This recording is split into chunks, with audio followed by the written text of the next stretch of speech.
Hello everyone, Manithral here, and welcome to the weekly update video for RuneScape for RS3. Now this week we are seeing a mining and smithing changes. Now, the changes are kind of overdue because it was a little too AFK for their goal, which with it being as AFK as it made it so it was too easy for people just to mine the crap and completely destroy the economy of ore. Which, in turn, also devalued stuff like Stone Spirit. Well, Stone Spirits didn't really have too much of a use already. But that actually kind of hurt that even further. But the mining changes, what it was is... it says currently you deal 80% damage to the rock you're mining, even when your stamina was at 0. After the update, this value will be changed to 20%.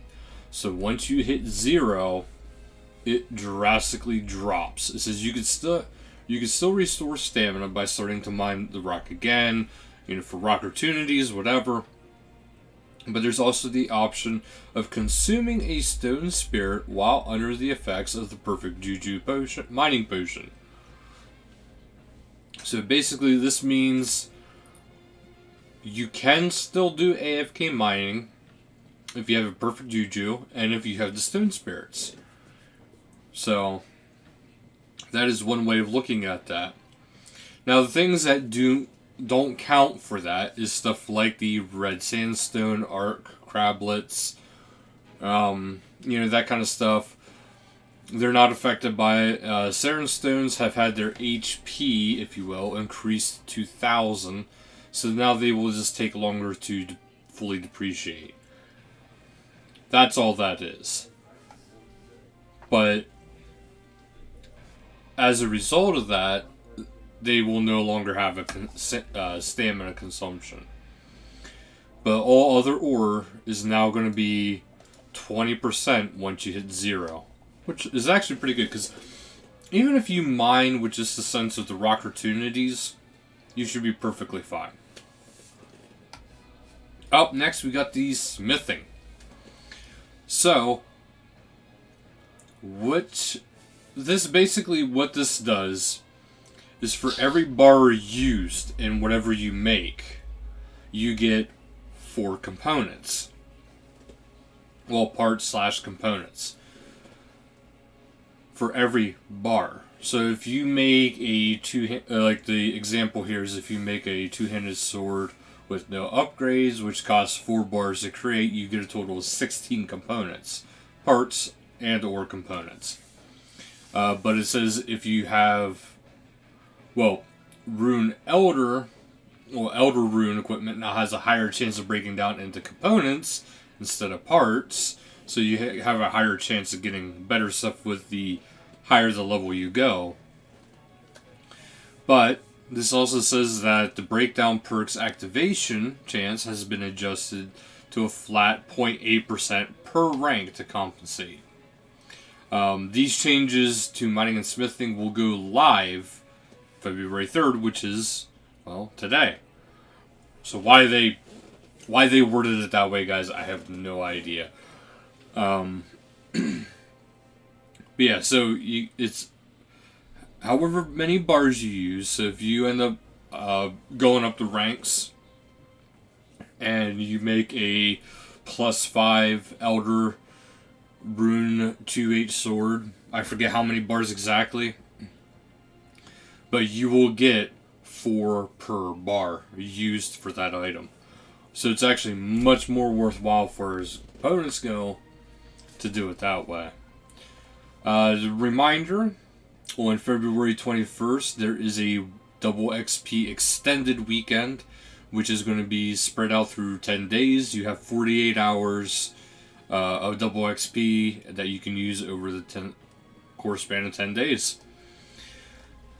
Twitch Prime, it's the last chance, they say. You got until February 4th to claim your free Umbral pack, so please do so soon. Live streams this week is Saturday, February 8th at 1800 UTC. Kibium featured stream. There we go.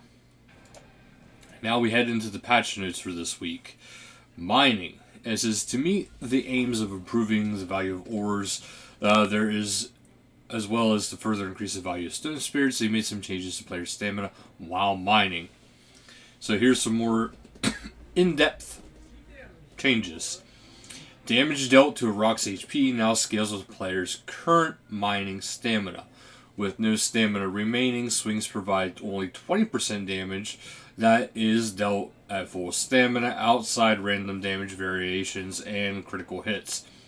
Rocks that don't reduce stamina, like red sandstone and crablets, can't be affected by these changes. As before, you could restore stamina by clicking and tapping on the rock again.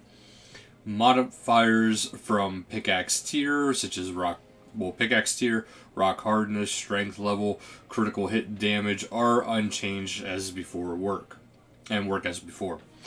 Stamina is restored automatically when stone spirits are consumed while under the effects of the perfect Juju mining potion.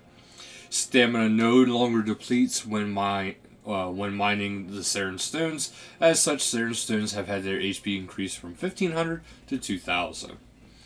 And updated the mining skill guide to include anachronium mining locations for various ores. Smithing. Again, this is a little bit more of a breakdown. All smithable items now disassemble into 4 mentioned parts or components per bar used. For example, a 2-8 sword with no upgrades, which requires 4 bars to create, breaks down into 16 parts/components. An Elder Rune plate body plus 5, which requires 160 bars to create from scratch, breaks into 640 parts or components. The Elder Rune equipment now has a higher chance of breaking into components rather than parts compared to other tiers of equipment. Component 1 increased from 3% to 9% per roll. Component 2 increased from 2% to 6% per roll. And the breakdown is the breakdown perk activation chance is 0.8% per rank. The Winter Chill-Off, Empowered Blight, Staff, and Sword are now available as rewards from the Winter Chill-Off. Hotfix, fix Norm in the Winter Chill-Off event to allow you to correctly purchase the currency doubler through the dialogue options if you have the Blight Reaver unlocked. 2 more hotfixes. Some skilling stations have been adjusted in the Winter Chill-Off as they were changing states quicker than anticipated. The Winter Chill-Off interface will now correctly display how much increased experience a player will earn from the event. Audio. There was a recent patch that caused some issues with sound effects in-game. This week they are launching a fix that should resolve the issue on desktop. Sadly, due to some expected events, they cannot launch this part of the game's update today, and are instead looking to warn fix within the next couple of days. A fix for mobile is in the works. This is expected very soon, they have highlighted.